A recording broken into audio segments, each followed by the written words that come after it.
आज मैं आपको रोटेशनल मोशन में प्रॉब्लम सॉल्व कराने जा रहा हूँ। इससे पहले आपने इस टॉपिक में moment of inertia, angular momentum, torque वगैरह भी किया था। तो किस तरह से हम इनके प्रॉब्लम को सॉल्व करते हैं, और इसमें आपको ये भी बताया जाएगा रोलिंग मोशन किस तरह से उसकी कंडीशन है और किस तरह से हम उन पर प्रॉब्लम को आसानी से सॉल्व कर सकते हैं। तो देखिए, जितने भी फॉर्मूले हैं उनके याद करने का एक इजी तरीका भी आपको मालूम रहना चाहिए। जैसे बताया गया था मोमेंट ऑफ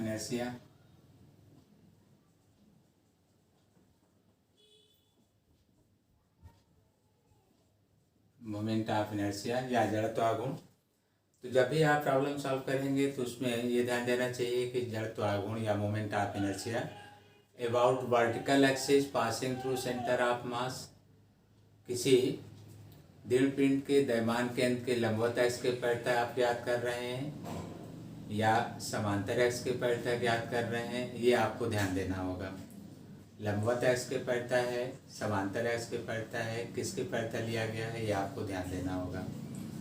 जैसे हमने कहा मोमेंट ऑफ इनर्शिया, तो आप निकालेंगे about centre of mass passing through perpendicular to the plane of any body. तो इसमें प्रॉब्लम कुछ और आ जाएगा, और आप डायमीटर पर लेंगे व्यास के अनुदेश, तो मोमेंट ऑफ इनर्शिया कुछ और प्राप्त हो जाती है। तो आपको ये मालूम होना चाहिए कि किसमें डायमीटर ही केवल मिलता है, ये जानकारी रहना चाहिए। जैसे सॉलिड स्फीयर, तो सॉलिड स्फीयर में आपको हमेशा डायमीटर ही मिलेगा। रीजन क्या है कि किसी भी गोले के लिए, जैसे आपने देखा ये कोई स्फीयर है, किसी भी गोले के लिए आप सीधे उसका सेंटर नहीं ले सकते जब तक कि उसमें निट्रेट या होल ना किया जाए, क्योंकि ये क्लोज होता है, चारों तरफ से क्लोज होता है। तो सेंटर के लिए जैसे आप उसमें निट्रेट या होल दिखाएंगे, जो सेंटर से जाएगा वो डायमीटर बन जाएगा।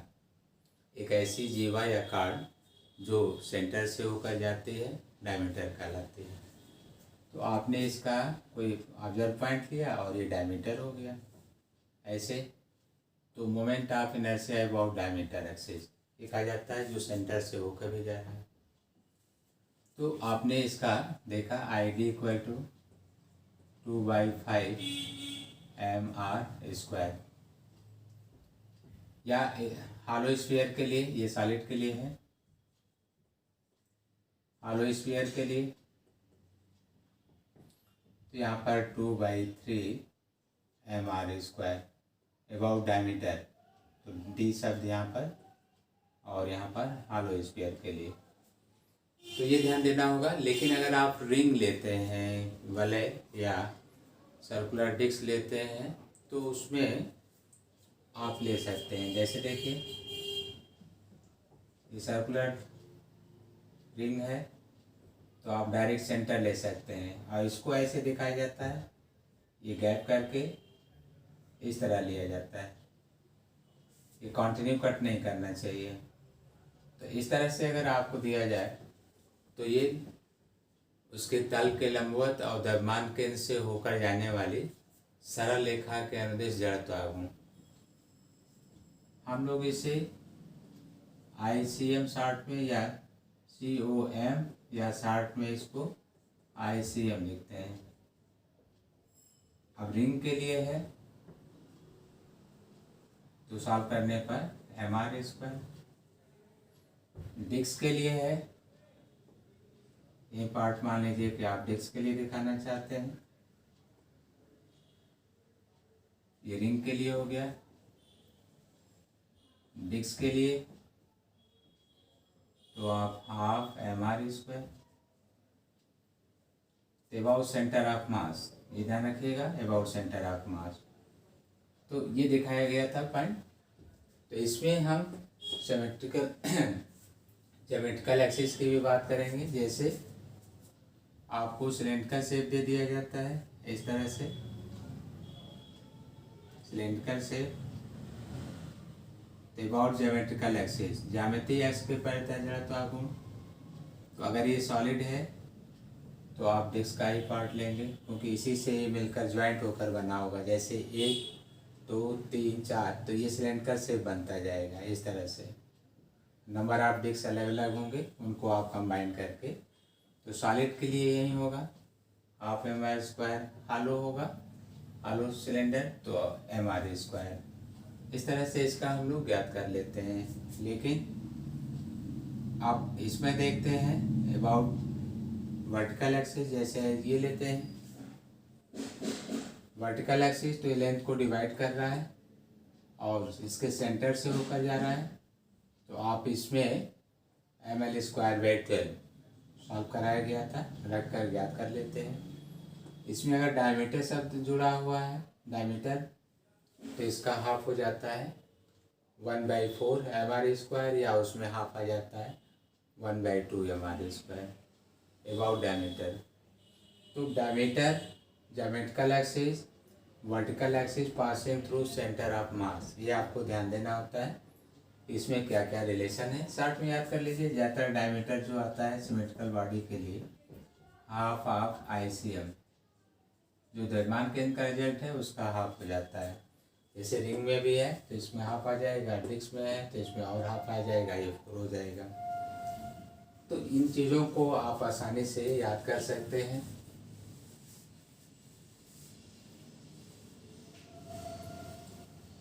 अब मोमेंट ऑफ इनर्शिया आपको बताया गया था कि ये टेंसर क्वांटिटी है। एंगुलर मोमेंटम को समझाया गया था कोणीय संवेग।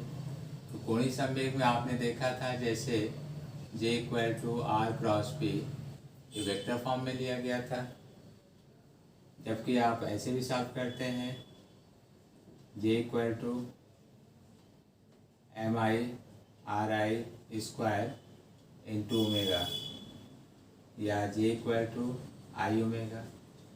किसी रिजिड बॉडी में जितने भी पार्टिकल्स हैं, जैसे कोई रिजिड बॉडी है, ये इसका सेंटर है। अब अलग अलग पार्टिकल्स ले लीजिए, जैसे ये सेंटर है, अलग अलग पार्टिकल्स ले लीजिए, M1 M2 M3 Mn, इस तरह से। तो इसके अबाउट आप मोमेंट ऑफ इनर्शिया निकालेंगे इसमें, तो आपको बताया गया है कि यहाँ पर जो है I स्केलर फॉर्म की तरह आप यूज़ कर रहे हैं 0 ऑर्डर में, और ये स्केलर की तरह आपने सॉल्व कर दिया। यहाँ पर वेक्टर की तरह आप सॉल्व कर रहे हैं, यहाँ स्केलर की तरह सॉल्व कर रहे हैं, अर्थात जे जो है दोनों प्रॉपर्टी को लेकर चल रहा है, कहीं पर वेक्टर कहीं स्केलर, तो आप इसको टेंसर, जबकि ये पूर्णतः न तो वेक्टर का रूल फॉलो करता है न ही स्केलर का, ये टेंसर राशि में आप कहते हैं कि टेंसर राशि है।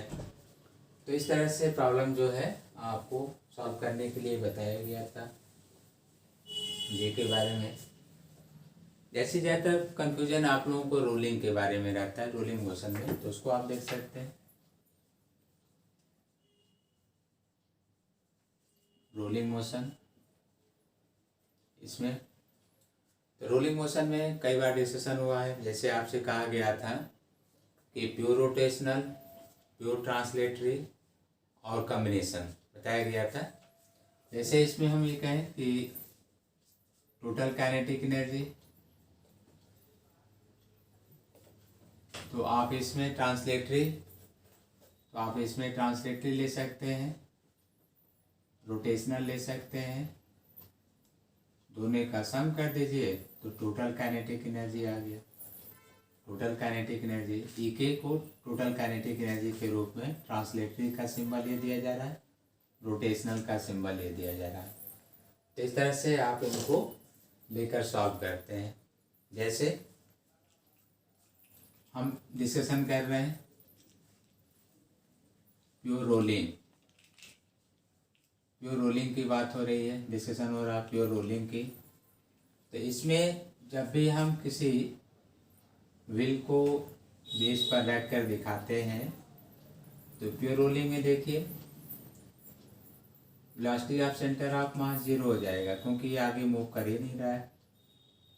और अगर आप यहाँ से कोई लाइन ज्वाइन करें, ऐसे देखिए, तो ये वेलोसिटी जो आप लिखते हैं वी आर ओमेगा, जब इधर आप लिखेंगे तो देखिए v minus r omega. Coordinate axis के हिसाब से आप ये डिवाइड कर सकते हैं। देखिए एक्स एक्सिस है, एक्स डैश वाई डैश है, तो यहाँ पर जो है v equal to r omega, यहाँ पर है v equal to minus r omega. तो इसको कहा जाता है प्योर रोलिंग। तो प्योर रोलिंग में आप यहाँ पर नो फ्रिक्शन फोर्स को आप 0 मान लेते हैं, और डिस्टेंस जो कवर होता है 1 रेगुलेशन में वो आप इसमें 2 पाई आर जैसे लिखते हैं, उसमें रखकर सॉल्व भी कर लेते हैं। 2 पाई आर के इक्वल है कैसे है, लेकिन जब आगे बढ़ना है तब इसमें केवल नंबर ऑफ रेगुलेशन भी इक्वल टू आर ओमेगा यहाँ पर आप रखते हैं, सॉल्व करते हैं। ये हो गया प्योर रोलिंग। लेकिन अगर इसमें दूसरा ऐड कर दिया जाए प्योर ट्रांसलेटरी, तो आप इसमें इस तरह से दिखाते हैं। ये प्योर ट्रांसलेटरी के लिए जैसे यहाँ पर सेंटर ऑफ मास लेंगे, वेलोसिटी ऑफ सेंटर ऑफ मास मान लीजिए भी है, तो यहाँ पर भी कोई पार्टिकल होगा। जैसे इस पॉइंट पर ले लीजिए तो उसको आप दिखाएंगे वेलोसिटी भी, यहाँ पर भी लेंगे वेलोसिटी आप दिखाएंगे भी, अर्थात सारे पार्टिकल एक ही डायरेक्शन में स्लाइड कर रहे हैं। तो ये प्योर ट्रांसलेटरी हो गया। कोई भी रिजिड बॉडी इस प्रकार मूव करे, उसमें उपस्थित सभी कण एक ही दिशा में एक समान वेग से या एक समान चाल से गति करते हैं, तो उसे स्थानांतरित गति कहते हैं। If all particles lies in a rigid body moves along same direction with same speed और velocity, then motion is called translatory motion. तो यहाँ पर ये ट्रांसलेटरी मोशन शो कर रहा है, यहाँ पर ये रोलिंग मोशन शो कर रहा है। कॉम्बिनेशन की बात करें, कंबाइन कर दे रहे हैं, तो अगर आप कॉम्बिनेशन की कोई बात करते हैं तो देख लीजिए कंबाइन, जैसे यहाँ पर कहा जा रहा है both translatory and rotational, translatory and rotational,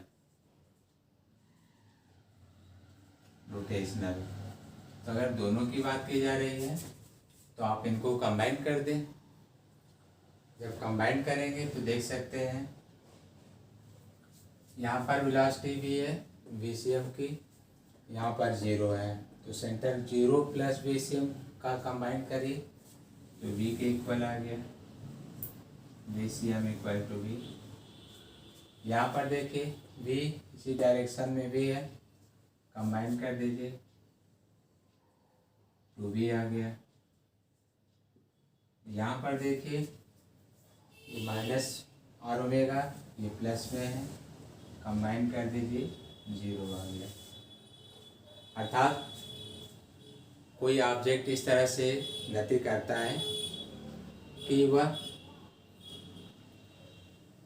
role करते हुए किसी प्लेन पर जिसमें स्थानांतरित गति भी हो, घूर्णन गति भी हो, आगे बढ़ता है, तो आप इसमें कह सकते हैं कि जो पॉइंट कांटेक्ट में होता है सरफेस के वो रेस्ट में होगा, बाकी ये वेलोसिटी भी, अर्थात यहीं से पार्टिकल की स्पीड बढ़ती है यहाँ तक, फिर वो घटती है आकर यहाँ पर रेस्ट में आ जाता है, फिर ये बढ़ती है यहाँ तक, फिर घटती है रेस्ट में आ जाता है, ऐसे ये आगे बढ़ता है।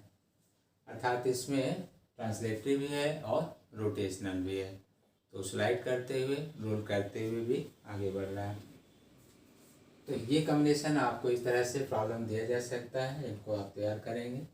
रोलिंग की बात कही जा रही है इस तरह से।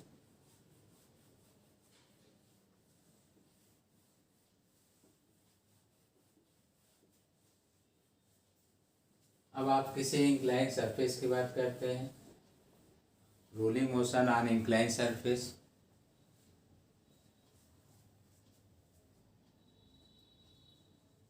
Rolling motion on inclined surface, इस पर discussion inclined surface.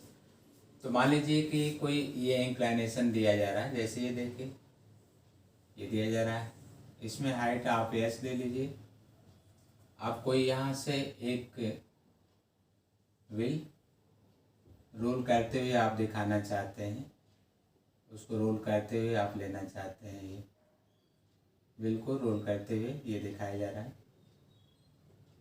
Rolling condition आप मान के चल रहे हैं कि रेस्ट से रोल करना शुरू किया कर रहा है, जैसे ये पहले स्टॉप ऐसे लगा कर रुका गया होगा।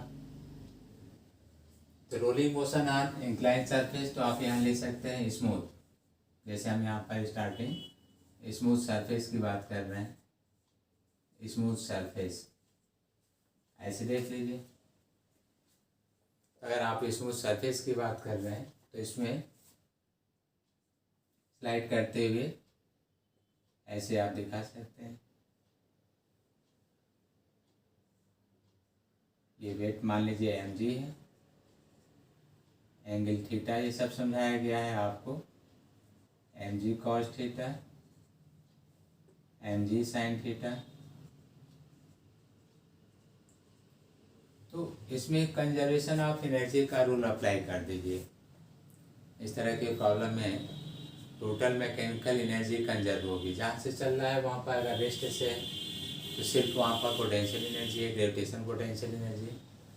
रोल करते हुए डाउनवर्ड आ रहा है तो उसमें टोटल काइनेटिक प्लस उसमें translative plus rotational energy equal कर देंगे। तो कहा जाएगा कि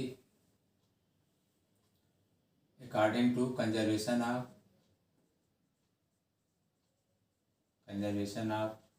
मैकेनिकल एनर्जी, तो आपने लिया mgs equal to half mv square half I omega square. देखिए इसमें आपने ट्रांसलेटरी प्लस रोलिंग दोनों ले लिया, तो ये मोशन में हो गया और ये रेस्ट में हो गया। Potential energy translatory plus rolling दोनों को इक्वल कर दीजिए। अब यहाँ से प्रॉब्लम सॉल्व हो जाता है। जो भी आपसे कहा जाए, जैसे वेलोसिटी निकालना है तो ये डिपेंड करता है कि रोलिंग ऑब्जेक्ट आप कौन सा लिए हैं, यहाँ पर रख कर उसको आप सॉल्व कर सकते हैं। अब आप कहते हैं कि इसमें प्योर रोलिंग है तो v equal to r omega,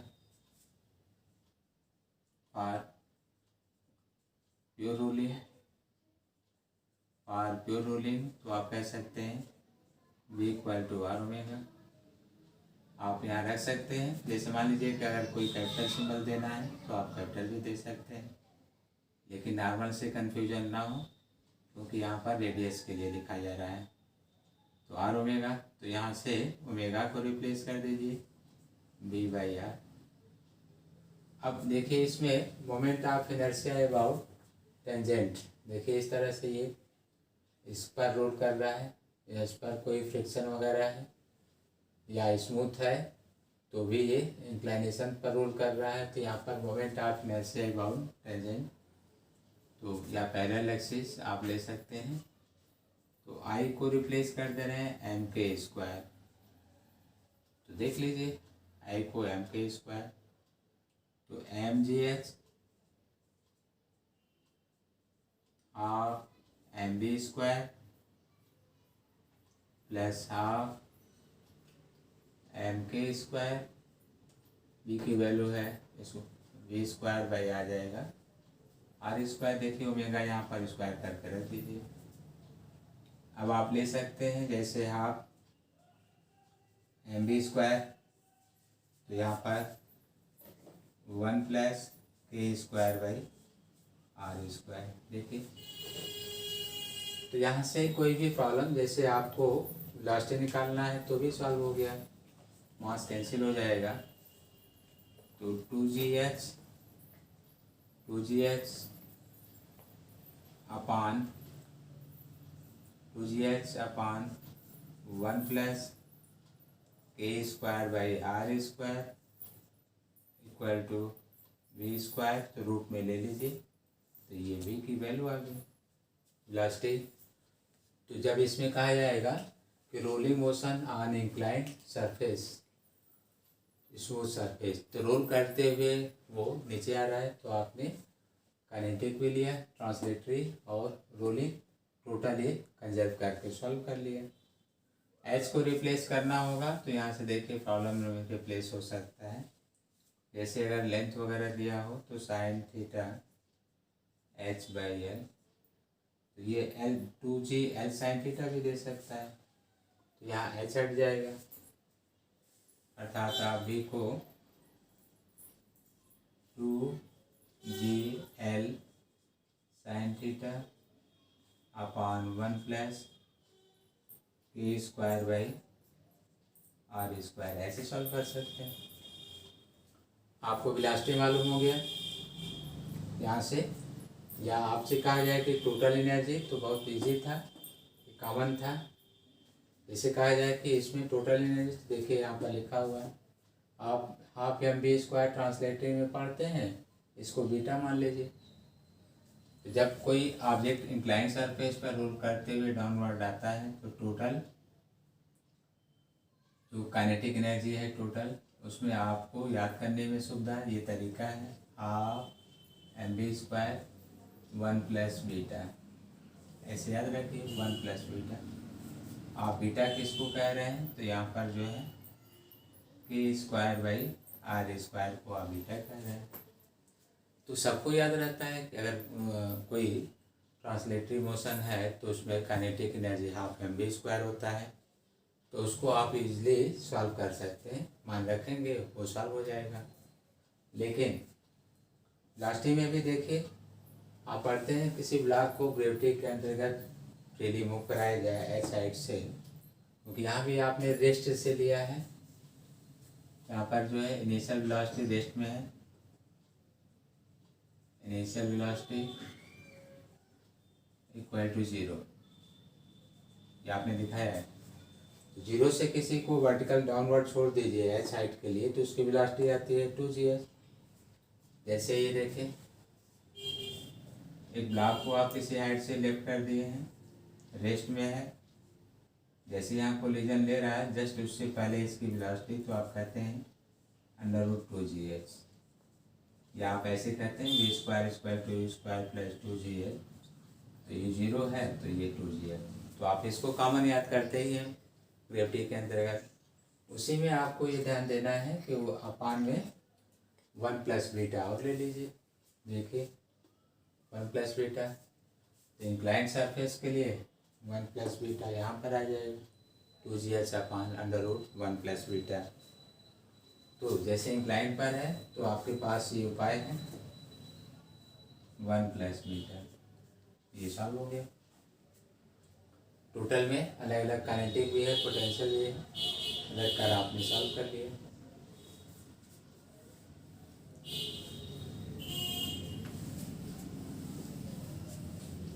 smooth surface के बजाय अगर आप इसमें फ्रिक्शन सेट लेते हैं,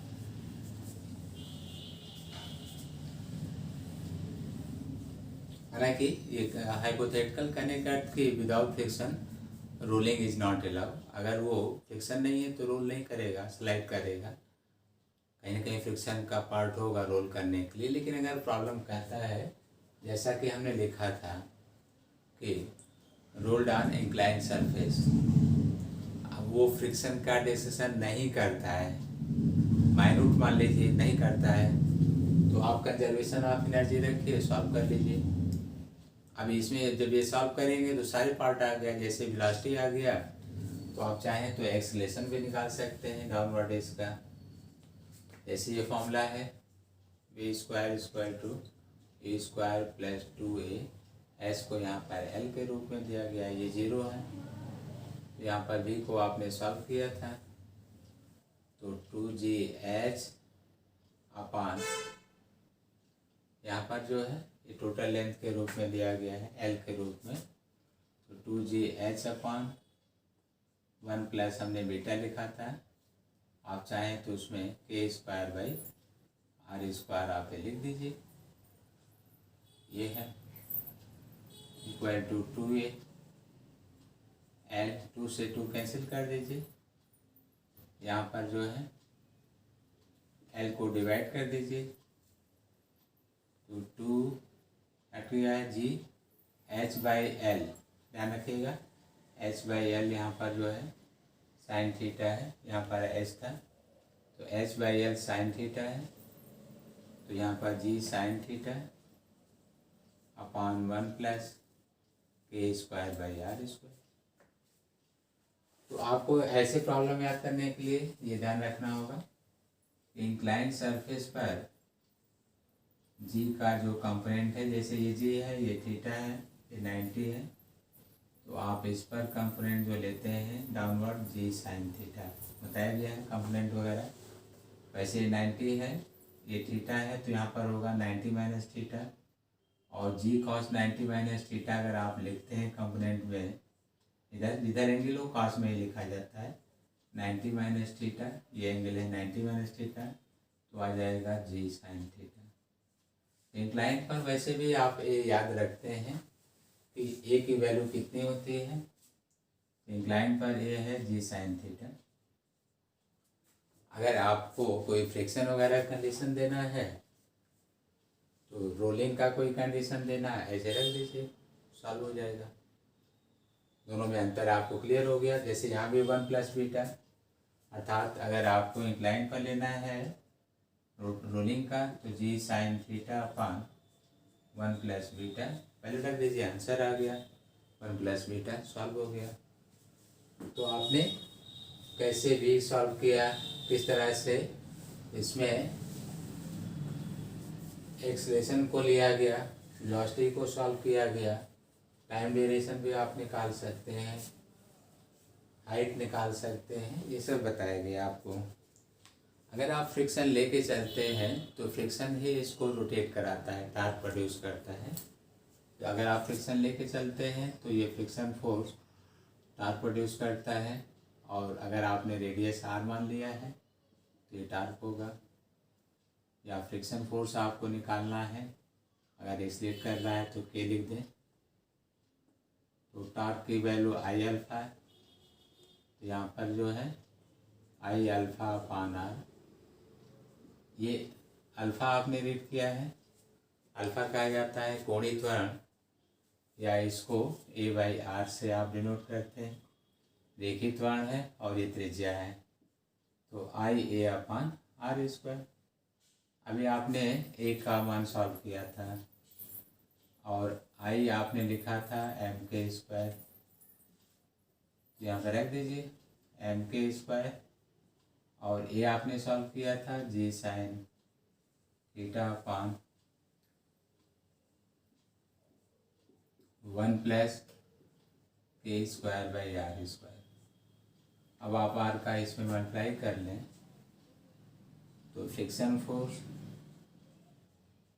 एम जी साइन थीटा, इसका मल्टीप्लिकेशन तो r square plus k square, और इसको डिवाइड कर लीजिए अपान में, इसके अपान में लाइए, तो यहाँ से ये 1 और ये आ जाएगा m g sign theta upon 1 plus r square by k square. तो थोड़ा सा आपको ध्यान देना होगा, यहाँ पर सिंबल अल्फ़ा मान लीजिएगा, क्योंकि के स्क्वायर बाई आर स्क्वायर की यहाँ वैल्यू चेंज हो गया। उससे पहले वाले में सेम था, लेकिन यहाँ पर देखिए चेंज हो गया। इससे पहले आता था वो पार्ट अलग था, अब ये पार्ट डिफरेंस हो गया, थोड़ा सा रिवर्स आ गया। तो फ्रिक्शन फोर्स के बाद आप mu m g cos theta, inclined surface पर म्यू एम की वैल्यू m g cos theta inclined surface पर। तो यहाँ पर जो है फ्रिक्शन कोफिशिएंट भी आप सॉल्व कर सकते हैं, m g sign theta upon 1 plus r square by k square. तो यहाँ 10 आ जाएगा, तो म्यू की जो वैल्यू होगी tan theta upon 1 plus r square by k square.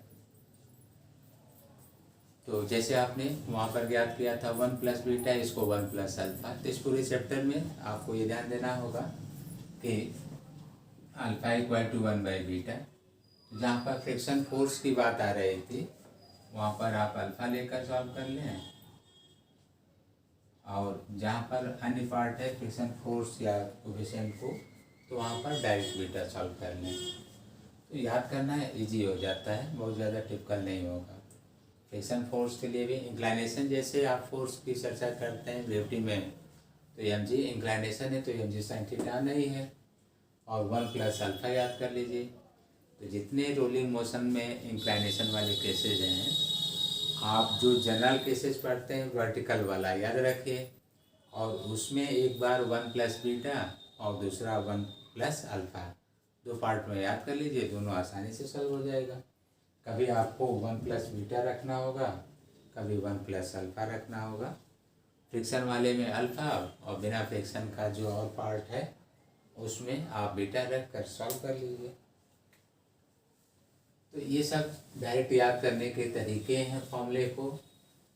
Objective questions में सबसे अच्छी बात यही है कि आप किसी ट्रिक पर अगर आप आसानी से याद कर लेते हैं तो कम समय में क्वेश्चन सॉल्व हो जाते हैं।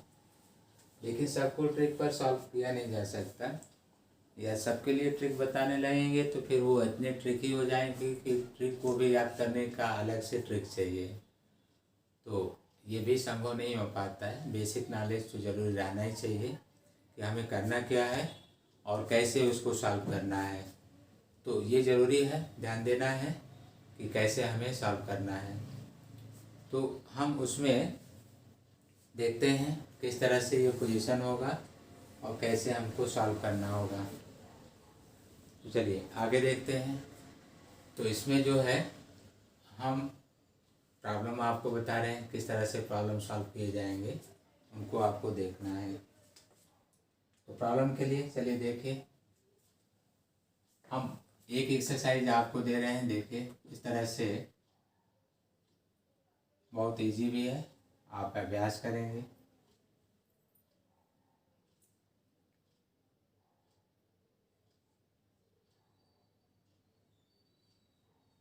ये है, अब इस पर कोई रोल करते हुए दिखाया जा रहा है, कोई फोर्स आप ले लीजिए, अप्लाई किया गया है, इसका रेडियस मान लीजिए आर है,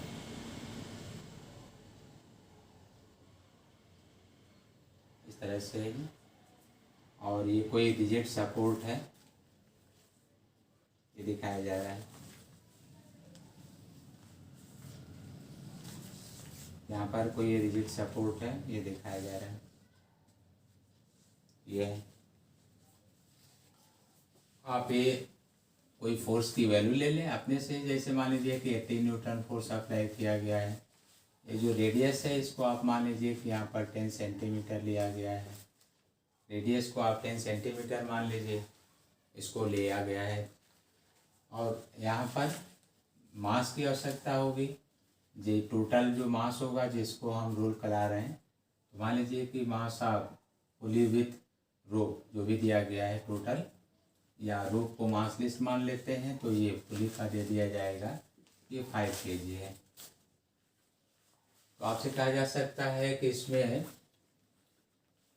इसकी लीनियर या वेलोसिटी ऑफ सेंटर ऑफ मास या टेंजेंशियल इसकी कोई वेलोसिटी बताइए, क्योंकि अगर ट्रांसलेटरी नहीं है तब तो ये केवल टेंजेंशियल वेलोसिटी होगा, क्योंकि ये सिर्फ रोल कर रहा है। तो आप लिखते हैं for pure rolling, for pure rolling, इस तरह से आप लिखते हैं प्योर रोलिंग के लिए। तो जब प्योर रोलिंग लेते हैं तो इसमें टार्क कैसे देते हैं, torque equal to I alpha, ये देते हैं। इसमें रिप्लेसमेंट है आई ए अपान, बीच में आ गई थी वीडियो बना रहे थे तो आई ए अपान आर। तो इस तरह से इसमें हम इसको रख कर इसकी वैल्यू सॉल्व कर सकते हैं। टार्क वगैरह निकालना हो तो सॉल्व कर सकते हैं, या इसी में हम इसको टार्क को रिप्लेस करना चाहें तो आर क्रॉस एफ ले सकते हैं, और आई ए अपान आर होगा, ये हम यूज़ कर सकते हैं यहाँ पर। या इसमें जो फोर्स अप्लाई है उसकी कोई वैल्यू दिया हो तो आई ए अपान आर स्क्वायर होगा, या हमें ए को सॉल्व करना होगा, तो देख सकते हैं ए की भी वैल्यू यहाँ पर ए इक्वल टू आप इसमें मल्टीप्लाई कर लेंगे f r square upon I को एम के square, I equal to m के स्क्वायर।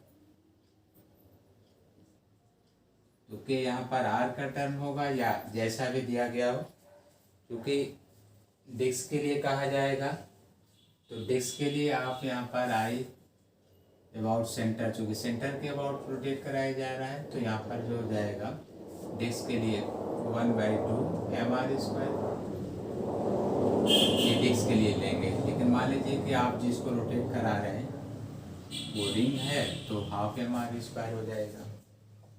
यहाँ पर जो भी प्रॉब्लम आपको दिया गया है, जैसे आपने यहाँ से सॉल्व कर लिया, मान लीजिए कि आपसे कहा जा रहा था कि एंगुलर वेलोसिटी या लीनियर वेलोसिटी, तो प्योर रोलिंग में v equal to r omega, v equal to r omega. तो प्योर रोलिंग में आपको क्या करना होगा देख लीजिए, सिर्फ आप यहाँ से अल्फ़ा निकाल लीजिए, टॉर्क आप यहाँ से निकाल लेंगे तो अल्फ़ा आ जाएगा आर क्रॉस एफ अपान आई।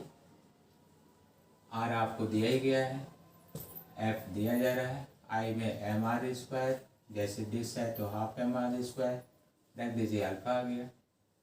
अब पहले रेस्ट से घुमाया जा रहा होगा, इनिशियल वेलोसिटी को आप जीरो कर दीजिए, तो रेस्ट से घुमाया गया होगा तो फाइनल आ जाएगा omega equal to omega naught plus alpha t. ऐसे देख लीजिए यहाँ से, तो यहाँ से रेस्ट में है तो अल्फ़ा का एक रिलेशन ओमेगा से भी डिफाइन हो जाएगा। कोई टाइम पीरियड कितने सेकेंड के लिए घुमाया जा रहा है, मान लीजिए कि ये 10 सेकेंड के लिए घुमाया जा रहा है टी, तो आपको टाइम दे दिया गया है, रेस्ट में है 0 प्लस अल्फ़ा आप यहाँ से सॉल्व किए हैं, टी दिया जा रहा है, दिया जाएगा। जैसे ओमेगा आएगा आप यहाँ रख दीजिए, बी का मान आ जाएगा।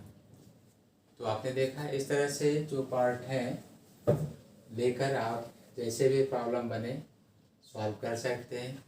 आपको इनके अलग अलग पार्ट जो हैं तैयार रहने चाहिए कि क्या कहा जा रहा है। जैसे इसको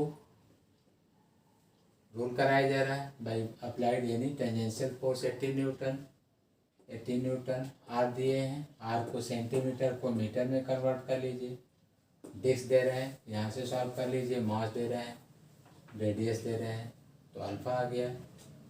10 सेकेंड के लिए रोल कराया गया, इनिशियल वेलोसिटी 0 है तो ओमेगा आ गया, v चाहिए तो v equal to r omega आ गया।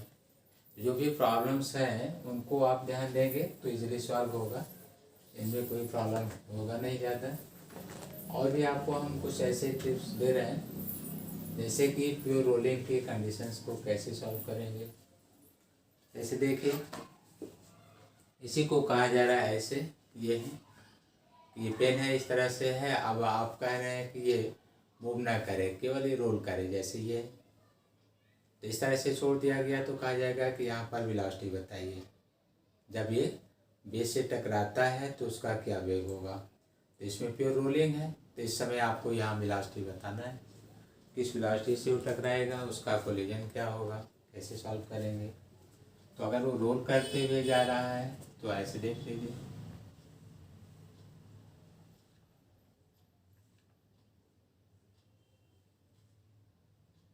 जैसे इसको फिक्स मान लीजिए और ये स्ट्राइक कर रहा है यहाँ पर ऐसे,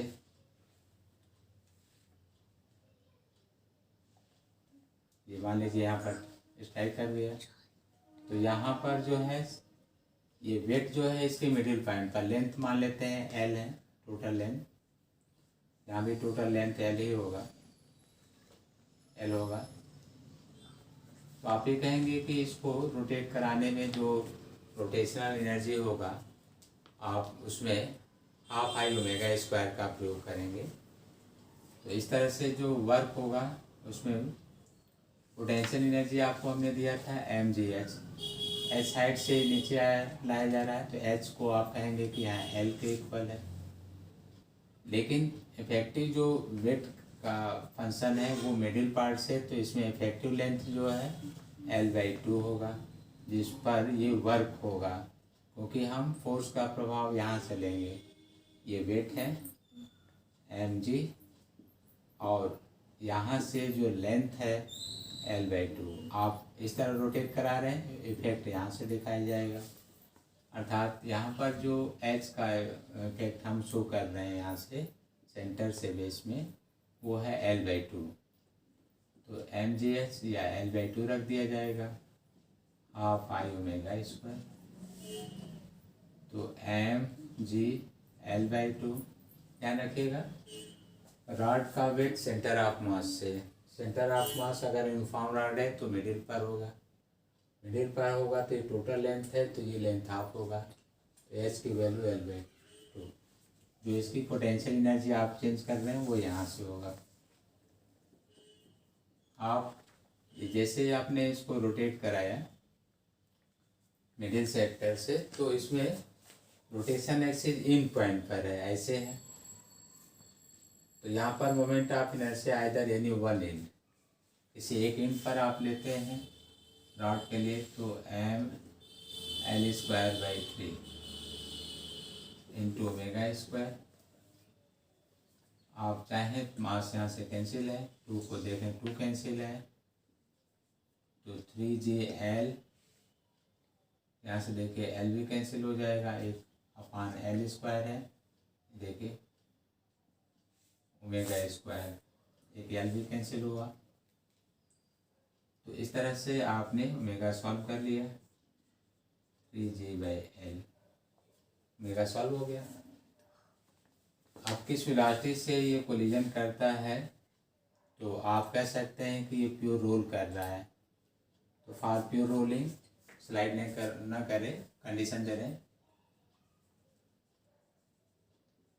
कंडीशन फॉर प्योर रोलिंग। तो प्योर रोलिंग में आप कह सकते हैं V=R ओमेगा, और जो R है ये पूरा रेडियस जो बन रहा है, इसका लेंथ ये पूरा शो हो रहा है।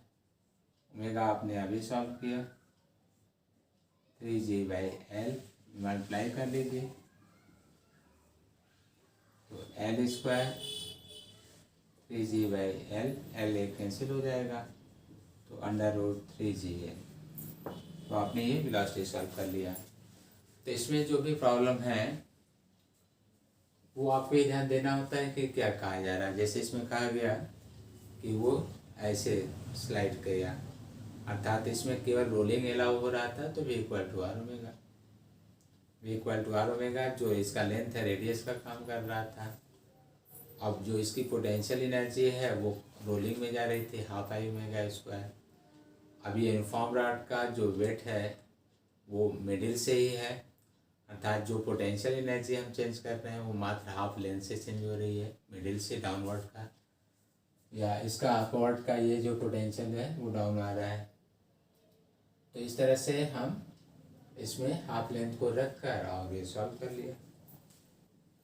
तो बहुत सारे प्रॉब्लम इनके आप सॉल्व करेंगे, काफ़ी इजी भी हैं लेकिन टिपिकल भी प्रॉब्लम होते हैं जो आपको दिया नहीं जाएगा, क्योंकि जितने भी प्रॉब्लम्स हैं उनमें से एक कॉमन पॉइंट है कि आपका पेपर 1 मिनट के अंदर क्वेश्चन सॉल्व करने के लिए टिपिकल नहीं होगा।